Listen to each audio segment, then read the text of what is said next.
কোথাও ঘুরতে গেলে পুস্কুকে ওর বাবাই সামলায়। অন্য দিনগুলোতে ও তো আমার কাছেই বেশি থাকে। বাইরে গেলে ওর বাবাই এই ডিউটি পালন করে। আর এটা ছিল সরস্বতী পূজার আগের রাতের গল্প।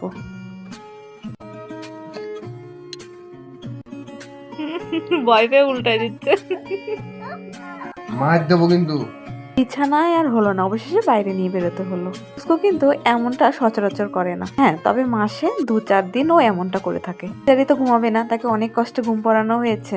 পরের দিন আমাদের ইচ্ছে ছিল একটু তাড়াতাড়ি পুজো অ্যাটেন্ড করার, কিন্তু তার হয়ে ওঠেনি। পুস্কু অনেকটা দেরিতে ঘুমিয়েছে। সে দেখি পুজো শুরু হয়ে গেছে। মা গো, ক্ষমা দৃষ্টিতে দেখো, আমাদের পুজোর অঞ্জলি দিতে বেশি দূর যেতে হয়নি। বাসায় মালিকের বাসায় পুজো হয়েছে। আর এই যে আমার পুস্কুটা, তাতে এত জ্বালানোর পরেও ড্যাব ড্যাব করে তাকিয়ে আছে। ঘুমিয়েই ছিল, থেকে তুলে তাকে ঝটপট রেডি করে দিয়েছি। এখন মার সাথে বসে পুজো দেখছে। আর নজর কিন্তু চারিদিকে, কে কি করছে, ঠাকুরের ছবি অনেক সুন্দর করে সাজানো, সবকিছুই দেখছিল। দিকের পূজা তো শেষ, আর প্রসাদ নেওয়াও হয়ে গেছে। তাই এবার আমরা 3জন বেরোলাম একটু আশ্রমের দিকে। এই যে আমি শুরুতেই বললাম বাইরে আসলে পুস্কুকের বাবাই সামলায়। এই যে আশ্রমে চলে এসেছি।